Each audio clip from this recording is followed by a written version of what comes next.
बहुत समय पहले की बात है। एक साधारण से गांव रामपुरा में शिवू नाम का एक युवक रहता था। शिवू ना तो बहुत पढ़ा लिखा था और ना ही उसके पास जमीन जायदाद थी। उसके पास था तो बस एक चीज, मेहनत करने का जज्बा। लेकिन गांव वाले कहते थे, मेहनत से कुछ नहीं होता। अगर भाग्य साथ ना दे तो इंसान खाली हाथ ही रहता है। शिवू ये बातें सुनता जरूर था, पर दिल से कभी नहीं मानता था। शिवू के पिता का देहांत बहुत पहले हो गया था। माँ बीमार रहती थी। घर की पूरी जिम्मेदारी उसी पर थी। सुबह होते ही वो गांव के अमीर किसान लालचंद सेठ के खेतों में काम करने चला जाता और शाम को लकड़ी काटकर बेचता। दिन रात मेहनत के बाद भी घर में अक्सर सूखा आटा ही बचता। एक दिन माँ ने कमजोर आवाज में कहा, बेटा, शायद हमारा भाग्य ही ऐसा है। शिवू की आंखें भर आईं।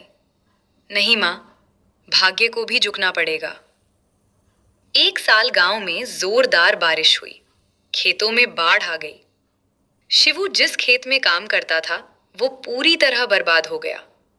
लालचंद सेठ ने मजदूरों को निकाल दिया। अब शिवू के पास न काम था न पैसा। गांव के लोग कहने लगे, देखा, मेहनत करने से क्या मिला, भाग्य खराब हो तो यही होता है। एक दिन भूख से परेशान शिवू जंगल की ओर चला गया। चलते चलते उसे एक टूटी हुई झोपड़ी दिखी। अंदर एक बूढ़ा आदमी पड़ा कराह रहा था। शिवू ने बिना देर किए उसे पानी पिलाया, अपनी बची खुची रोटी खिला दी और गांव से दवा ले आया। बूढ़े ने कांपती आवाज में कहा, बेटा, लोग भाग्य को दोष देते हैं, पर असली ताकत मेहनत होती है। फिर उसने शिवू को एक मिट्टी से सना हुआ बीज दिया। इसे सही जगह बोना, ये तेरी परीक्षा है। शिवू को समझ नहीं आया कि एक बीज से क्या होगा, लेकिन उसने हार नहीं मानी। गांव के बाहर पड़ी एक सूखी जमीन को उसने साफ करना शुरू किया। सब लोग हंसने लगे, सूखी जमीन में क्या उगाएगा?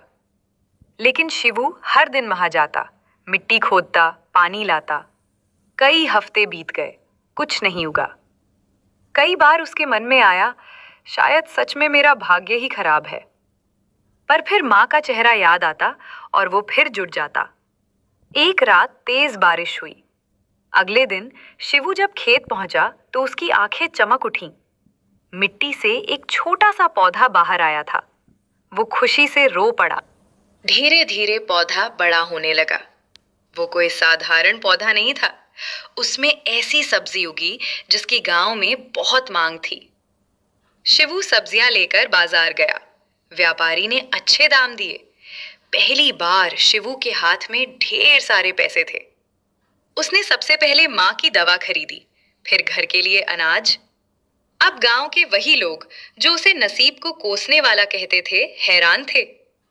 लालचंद सेठ को ये बात पसंद नहीं आई। उसने शिवू की जमीन हड़पने की कोशिश की। पंचायत बैठी।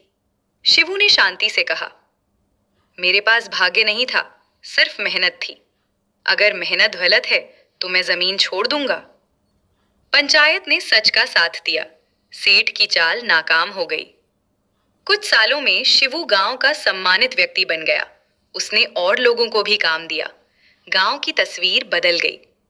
एक दिन वही बूढ़ा फिर आया। उसने कहा, अब बताओ, मेहनत और भाग्य में कौन बड़ा है? शिवू मुस्कुराया। मेहनत रास्ता बनाती है और भाग्य उसी रास्ते पर चलता है। बूढ़ा संतोष से मुस्कुराया और ओझल हो गया। मेहनत बिना भाग्य के भी रास्ता बना सकती है। भाग्य उसी का साथ देता है जो हार नहीं मानता। सच्ची मेहनत सबसे बड़ा चमत्कार है।